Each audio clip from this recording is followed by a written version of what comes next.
ನಮಸ್ಕಾರ. ನಾನು C B Ranganath. ಪ್ರೀತಿಯ ಮಕ್ಕಳೇ, ನೀತಿಕತೆ ಸಂಖ್ಯೆ 571. ಇವತ್ತಿನ ಕತೆ ಆಕಾಶ ರಾಜ. ಅದು ಕಾಳಹಸ್ತಿ ನಗರ. ಅಲ್ಲಿ ಪುರಂದರ ಅಂತ ಒಬ್ಬ ಬ್ರಾಹ್ಮಣ ಇದ್ದಾನೆ. ಸಕಲ ವೇದ ಸಂಪನ್ನ, ಪೌರೋಹಿತ್ಯ ಮಾಡ್ತಿದ್ದಾನೆ. ಮಹಾಧರ್ಮಾತ್ಮ.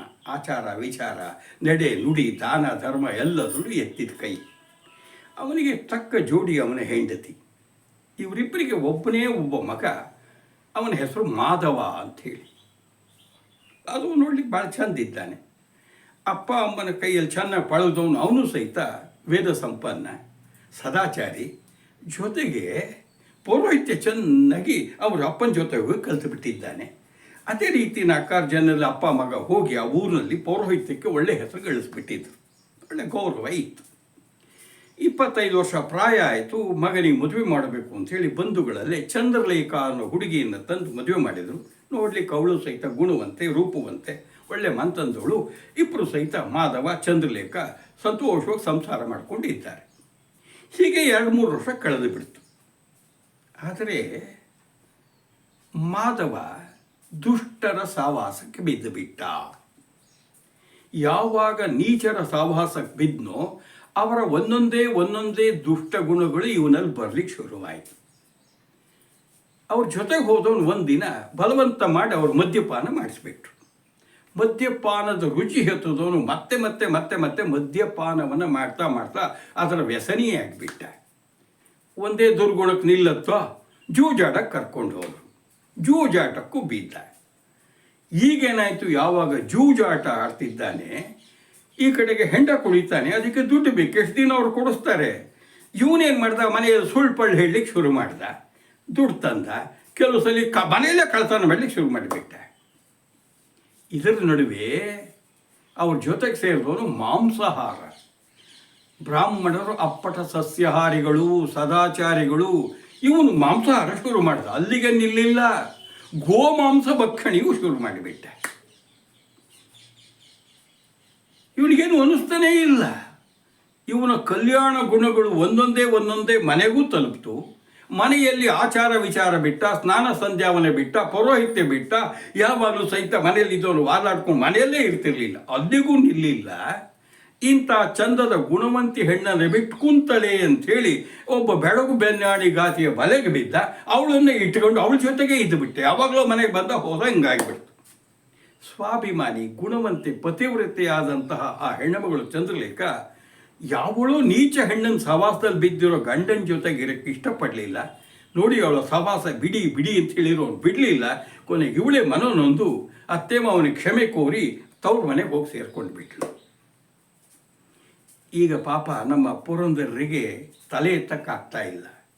ಮಗನಿಗೆ ಹೇಳಿದರು, ಕೈ ಮುಗಿದ್ರು, ಬೈದರು, ಏನು ಮಾಡಿದ್ರು ಆತ ಒಪ್ಕೊಳ್ಳಿಲ್ಲ.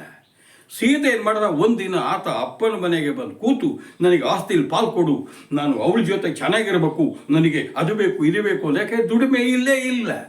ಹೊಟ್ಟೆ ಊಟ ಮಾಡಬೇಕು, ಅವಳಿಗೆ ಸೀರೆ ವಸ್ತ್ರ ಎಲ್ಲ ಕೊಡಿಸ್ಬೇಕು, ಆಭರಣ ಕೊಡಿಸ್ಬೇಕು, ಬೇಕು ತಿನ್ನಬೇಕು, ಕುಳಿಬೇಕು, ಜೂಜಾಟಕ್ಕೆ ದುಡ್ಡೆಲ್ಲಿದೆ. ಊರಿನವರೆಲ್ಲ ಸೇರಿದ್ರು. ಇವನು ಬ್ರಾಹ್ಮಣ ಅಲ್ಲ, ಬ್ರಾಹ್ಮಣ ಹೊಲೆಯ, ಬ್ರಾಹ್ಮಣ ಚಂಡಾಲ. ಅಪ್ಪ ಆಸ್ತಿ ಅದೇನೇನು ಎಲ್ಲ ಕೊಟ್ಟು ಬಿಡ್ರಿ ಅಂತೇಳಿ ಅವನು ಕೊಟ್ಟರು. ಇವ್ರು ಎಷ್ಟು ಬೇಕೋ ಅಷ್ಟು ಇಟ್ಕೊಂಡ್ರು.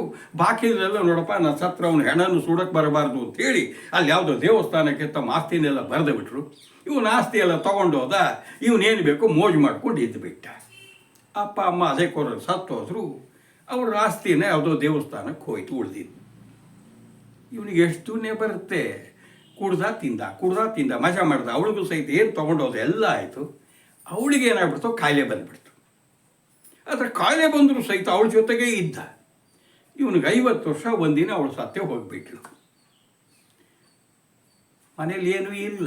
ಹಿಂಗೂ ಏನು ಇವ್ರು ಹಿಡಿದು ಅವಳನ್ನು ಹೆಣವನ್ನು ಮಣ್ಣು ಮಾಡಿದ. ಮುಂದೇನು ಮಾಡಬೇಕು, ಹೊಟ್ಟೆಗೆ ಇಲ್ಲ. ಯಾವುದೋ ಬಾಡಿಗೆ ಮನೇಲಿದ್ದು, ಬಾಡಿಗೆ ಕೊಳ್ಳಿ ಒದ್ದು ಓಡಿಸಿದ್ರು. ಬೀದಿಗೆ ಬಿದ್ದ. ಅಪ್ಪನ ಮನೆಗೆ ಹುಡ್ಕೊಂಡು ಕೇರಿಯವರೆಲ್ಲ ನೀನು ಬ್ರಾಹ್ಮಣ ಚಂಡಾಲ, ಹೋಗು ನಮ್ಮ ಕೇರಿಗೆ ಬರಬೇಡ, ನೀನು ಮಹಾ ನೀಚ ಅಂತ ಓಡಿಸ್ಬಿಟ್ರು. ಇನ್ನು ಹೆಂಡತಿ ಮನೆಗೆ ಹೋದರೆ ಏನಾಗುತ್ತೆ ಗೊತ್ತಾಯಿತು. ಎಲ್ಲಿ ಹೋಗೋದು ಗೊತ್ತಾಗ್ತಿಲ್ಲ. ಪೌರೋಹಿತ್ಯ ಮರ್ತೋಗಿದೆ. ಈಗ ಯಾವನ ಇಷ್ಟು ನೀಚತನ ಮಾಡಿ ಇದನ್ನು ಯಾವನವ್ರು ಅವ್ರ ಕೆಲಸ ಆಗುತ್ತೋ, ಇನ್ನು ಕೂಲಿ ಕೆಲಸ ಮಾಡಿ ಗೊತ್ತೇ ಇಲ್ಲ. ಹೋದ ಎಲ್ಲೋ ಕೂತ, ಗಡ್ಡ ಮೀಸೆ ಬೆಳೆದ್ಬಿಡ್ತು, ಮೈ ಬಟ್ಟೆ ಎಲ್ಲ ಹರಿದೋಗಿದೆ. ನೋಡಿದ್ರೆ ಗುರುತೇ ಸಿಗಲ್ಲ, ಹಂಗಾಗಿಬಿಟ್ಟಿದ್ದಾನೆ. ಕುಂತಳೆ ಕೂತಳೆ ಕುಂತಳೆ ಧ್ಯಾನ. ಅದರ ಕುಂತಳೆಯಲ್ಲಿ ಇದ್ದಾಳೆ, ಯಾರೂ ಇಲ್ಲ. ಕೊನೆಗೆ ಹೋದ ಅಲ್ಲೆಲ್ಲ ನಿಂತಾಗ ಯಾರೋ ಪಾಪ ಭಿಕ್ಷುಕ ಅಂತೇಳಿ ಒಂದು ಹಣ್ಣು ಏನೋ ಅನ್ನನೋ ಹಾಕೋರು ತಿನ್ಕೊಂಡು ಹೋಗಿ ಈತನಿಗೆ ಕಾಲು ಎಳ್ಕೊಂಡು ಹೋಗಿದ್ದು ಎಲ್ಲಿಗೆ ಅಂದರೆ ವರಾಹ ಪರ್ವತಕ್ಕೆ ಕರ್ಕೊಂಡು ಹೋಗಿದ್ದು. ಅಲ್ಲಿ ವರಾಹ ಸ್ವಾಮಿಯ ದೇವಸ್ಥಾನ ಇದೆ, ಬಹಳ ದೊಡ್ಡ ಪುಣ್ಯಕ್ಷೇತ್ರ. ಈ ಪಾಪಿ ಅಲ್ಲಿ ಬಂದಿದ್ದಾನೆ. ಅಲ್ಲಿ ಸ್ವಾಮಿ ಅಲ್ಲಿ ಕಪಿಲ ತೀರ್ಥ ಹರ್ಕೊಂಡು ಹೋಗ್ತಾ ಇದೆ. ಅವತ್ತು ಮಹಾಲಯ ಅಮಾವಾಸ್ಯೆ. ನೋಡಿದರೆ ಬೆಳಗಿಂದ ಜನ ಬಂದು ಅಲ್ಲೇನು ಮಾಡ್ತಿದ್ದಾರೆ, ಪಿಂಡ ಪ್ರದಾನ ಮಾಡ್ತಿದ್ದಾರೆ, ತರ್ಪಣ ಕೊಡ್ತಿದ್ದಾರೆ, ಜಲತರ್ಪಣ ಆಗ್ತಾ ಇದೆ. ಪುರೋಹಿತರು ಎಲ್ಲ ಬಹಳ ಏನು ಅದಕ್ಕೆಂತ ತನ್ಮಯರಾಗಿಬಿಟ್ಟಿದ್ದಾರೆ. ಇವನು ಬ್ರಾಹ್ಮಣರ ಪೌರೋಹಿತ್ಯ ಮಾಡಿದ್ದವನು ನೋಡ್ತಾ ಕೂತ ಒಂದು ಕಡೆಗೆ ದೂರದಲ್ಲಿ. ಅಷ್ಟೊತ್ತಿಗೆ ಅಲ್ಲಿ ರಾಜ ಬಂದ ಕೂಡಲೇ ಜನ ಎಲ್ಲ ಸರ್ಕೊಂಡು ರಾಜನಿಗೆ ಅನುಕೂಲ ಮಾಡಿಕೊಟ್ರು. ಪುರೋಹಿತರು ಇವನಿಗೆ ಪಿಂಡ ಪ್ರದಾನ ಮಾಡಿಸಿದರು. ಆತ ರಾಜ ಭಕ್ತಿಯಿಂದ ಕೆಲಸ ಮಾಡ್ದ. ಆವಾಗ ಪುರೋಹಿತರು ಹೇಳಿದರು, ಮಹಾರಾಜ, ಇಷ್ಟೆಲ್ಲ ನೀವು ಜನರ ಹಿತಕ್ಷೇಮ ನೋಡ್ಕೊಳ್ತೀರಿ, ಜೊತೆಗೆ ಬಿಡುವು ಮಾಡ್ಕೊಂಡು ಬಂದು ನಿಮ್ಮ ಪಿತೃಗಳಿಗೆ ಸದ್ಗತಿ ಸಿಗಲಿ ಅಂಥೇಳಿ ಈ ಕಾರ್ಯದಲ್ಲಿ ಪಾಲ್ಗೊಂಡಿದ್ದೀರಿ. ಪಿತೃಗಳಿಗೆ ಸದ್ಗತಿ ಸಿಕ್ಕಿದೆ, ಅವರು ನಿಮಗೆ ಆಶೀರ್ವಾದ ಮಾಡಿದ್ದಾರೆ, ನಿಮ್ಮ ಕುಟುಂಬ ರಾಜ್ಯಕ್ಕೂ ಸಹಿತ ಒಳ್ಳೆಯದಾಗತ್ತೆ ಅಂಥೇಳಿ ರಾಜನ ಕಳಿಸ್ಕೊಟ್ರು. ರಾಜ ಅಲ್ಲಿಂದ ಸ್ನಾನ ಮಾಡಿಕೊಂಡು ವರಹಸ್ವಾಮಿ ದರ್ಶನ ಮಾಡಿಕೊಂಡು ಅರಮನೆಗೆ ಹೋದ. ಜನ ಎಲ್ಲ ತಮ್ಮ ಕೆಲಸ ಮುಗಿಸ್ಕೊಂಡು ಹೋಗ್ಬಿಟ್ರು. ಮಠ ಮಧ್ಯಾಹ್ನ ಆಗೋಯ್ತು. ಇಲ್ಲಿ ಕೂತ್ಕೊಂಡಂಥ ಪರಮನೀಚ ಯಾರು ಯೋಚನೆ ಮಾಡ್ದ ಮಾಧವ ಅಲ್ಲ, ಎಲ್ಲರೂ ಸಹಿತ ಮಹಾರಾಜನೇ ಬಂದು ತನ್ನ ಪಿತೃಗಳಿಗೆ ಪಿಂಡ ಪ್ರದಾನ ಮಾಡಿ ಹೋದ. ಯಾರ್ಯಾರು ತರ್ಪಣ ಕೊಟ್ಟು ಹೋದ್ರು. ನಾನೇನು ಹಿಂಗೆ ಕೂತಿದ್ದೀನಲ್ಲ, ಒಳ್ಳೆ ಕೆಲಸ ಏನು ಮಾಡಿದ್ದೀನಿ. ಪರಮನೀಚ, ಸುಳ್ಳು, ಮೋಸ, ವಂಚನೆ, ಕಳ್ತನ, ಜೂಜು, ಹೆಂಡ, ಮಾಂಸ ಭಕ್ಷಣೆ, ಪರಸ್ತ್ರೀ ಸಂಘ, ಗೋಮಾಂಸ ಭಕ್ಷಣೆ ಎಲ್ಲ ಮಾಡಿ ನಾನು ಪರಮನೀಚ.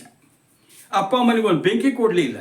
ಛೇ ಅಂತವನು ಏನಾರು ಆಗಲಿ, ಇವತ್ತು ಮಹಾಲಯ ಅಮಾವಾಸ್ಯೆ, ನಾನು ಯಾಕೆ ನಮ್ಮ ತಂದೆಗೆ ಈ ತಾಯಿಗಳಿಗೆಲ್ಲ ನಮ್ಮ ಪಿತೃಗಳಿಗೆ ಸದ್ಗತಿಗೋಸ್ಕರ ನಾನು ಪಿಂಡ ಪ್ರದಾನ ಮಾಡಬಾರ್ದು ಅನ್ನಿಸ್ತು. ಇವರೇ ಭಿಕ್ಷುಕ, ಒಂದು ಏನಿಲ್ಲ, ಅನ್ನವೇ ಮಾಡದೇ ಇದ್ದರೆ, ಅಕ್ಕಿ ತಂದು ಅನ್ನ ಮಾಡದೇ ಇದ್ದರೆ ಪಿಂಡ ಪ್ರದಾನ ಮಾಡೋದು ಹೇಗೆ? ಅವಾಗ ಅವನಿಗೆ ಗೊತ್ತಿತ್ತು, ಆಪದ್ಧರ್ಮದಲ್ಲಿ ಮಣ್ಣಿನ ಉಂಡೆಗಳನ್ನೇ ಪಿಂಡವನ್ನಾಗಿ ಮಾಡಿ ಪಿಂಡ ಪ್ರದಾನ ಮಾಡ್ಬೋದು ಅಂತ. ಆತ ಹೋಗಿ ಸ್ನಾನ ಮಾಡಿಬಿಟ್ಟ. ಎಷ್ಟು ವರ್ಷ ಆಗಿತ್ತು ಸ್ನಾನ ಮಾಡಿದೆ, ಮನಸ್ಸಿಂದು ಮೈದು ಕೊಳೆ ಹೋಯಿತು. ಶುದ್ಧ ಮನಸ್ಸಿನಿಂದ ವರಹಸ್ವಾಮಿಯನ್ನು ಧ್ಯಾನ ಮಾಡ್ದ. ಹಾಗೆ ಮಣ್ಣಿನ ಪಿಂಡಗಳನ್ನು ಮಾಡಿಕೊಂಡು ಪಿಂಡ ಪ್ರದಾನ ಮಾಡಿಬಿಟ್ಟ. ಅವತ್ತೇನು ಊಟ ತಿಂಡಿ ಬೇಡ ಅನ್ನಿಸ್ತು. ಯಾರೋ ತಗೊಳಪ್ಪ ಊಟ ಮಾಡುವಂತರು ಏನೂ ಮಾಡಲೇ ಇಲ್ಲ. ರಾತ್ರಿ ಎಲ್ಲ ಮಲ್ಕೊಂಡವನು ಬೆಳಗ್ಗೆ ಸೀದಾ ಬೆಟ್ಟದ ತುದಿಗೆ ಹೋಗಿಬಿಟ್ಟ. ಪಿತ್ತು ಸಾಯಬೇಕು ಅನ್ನಿಸ್ತಾ ಇದೆ, ಇಲ್ಲ. ನೋಡ್ತಾನೆ ಪ್ರಶಾಂತ ವಾತಾವರಣ, ಎಲ್ಲ ಕಡೆ ಹಸೂರು ಗಿಡ ಮರಗಳು ತುಂಬಿದೆ, ಹಕ್ಕಿ ಪಕ್ಷಿ ಹಾರಾಡ್ತಿದ್ದಾವೆ. ನೋಡ್ದ ದೂರದಲ್ಲೆಲ್ಲೋ ನೀರು ಹರಿಯೋದು ಕಾಣಿಸ್ತಾ ಇದೆ. ಆಹಾ, ಎಷ್ಟು ಚೆನ್ನಾಗಿದೆ ಅಂದ್ಕೊಂಡ. ಆದರೆ ಏನೋ ಹೊಟ್ಟೆಲಿ ಸಂಕಟ, ಅಯ್ಯೋ ಎಷ್ಟು ಪಾಪಕರ್ಮ ಮಾಡಿ ಹೊಟ್ಟೆ ತುಂಬ ನನ್ನ ಪಾಪ ತುಂಬಿಕೊಂಡಿದೆ ಅಂತ. ಅದೇನೋ ಆಗಿ ಇವನು ಹೊಟ್ಟೆ ಸಂಕಟ ಆಗಿ ವಾಂತಿ ಬಂದ್ಬಿಡ್ತು. ನೋಡಿದರೆ ಇವನು ಏನು ಪಾಪಕರ್ಮ ಮಾಡಿದ್ದ ಅದನ್ನೆಲ್ಲ ವಾಂತಿ ರೂಪದಲ್ಲಿ ಹೊರಗಡೆ ಹಾಕೇ ಬಿಟ್ಟ, ಕಕ್ಕಿ ಬಿಟ್ಟ. ಈಗ ಅವನ ದೇಹ ಹಗೂರಾಗಿಬಿಡ್ತು. ಆದರೆ ಇವನು ಕಕ್ಕಿದ್ದಲ್ಲ, ಇವನ ಪಾಪದ ಫಲ ವಾಂತಿ ರೂಪದಲ್ಲಿ ಇದ್ದಿದ್ದು ಏನಾಗಿದೆ, ಬೆಂಕಿಯಾಗಿ ಅಲ್ಲಿ ಗಿಡ ಮರ ಹುಲ್ಲು ಪ್ರಾಣಿ ಪಕ್ಷಿ ಸುಡೋಕ್ಕೆ ಶುರುವಾಗ್ಬಿಡ್ತು. ಎಂಥ ಪುಣ್ಯಕ್ಷೇತ್ರದಲ್ಲಿ ಪಾಪಿ ಬಂದು ಹಿಂಗೆ ಮಾಡಿಬಿಟ್ಟಲ್ಲ ಅಂತ ದೇವತೆಗಳೇನು ಮಾಡಿದರು, ಮಳೆ ಸುರಿಸಿದ್ರು.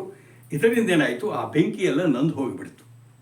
ಆಗ ಬ್ರಹ್ಮದೇವ ಇವನು ಉದ್ಧಾರ ಮಾಡಲಿಕ್ಕೆ ಪ್ರತ್ಯಕ್ಷನಾದನಂತೆ.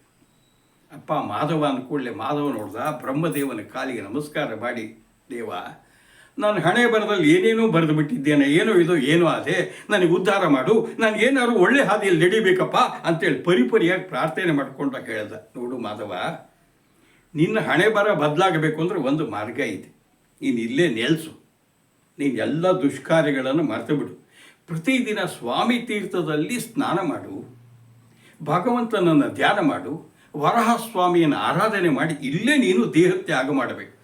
ಆಗೇನು ಮಾಡ್ತೀಯ, ಮುಂದಿನ ಜನ್ಮದಲ್ಲಿ ಸುಧರ್ಮರಾಜನ ಮಗ ಆಕಾಶರಾಜನ ಹುಡ್ತೀಯಾ ಅಂದ ಕೂಡಲೇ ಆಯ್ತು ಸ್ವಾಮಿ ಹಾಗೆ ಮಾಡ್ತೀನಿ ಅಂತ ಬ್ರಹ್ಮದೇವನಿಗೆ ಅಡ್ಡ ಬಿದ್ದು ಬಿಟ್ಟ.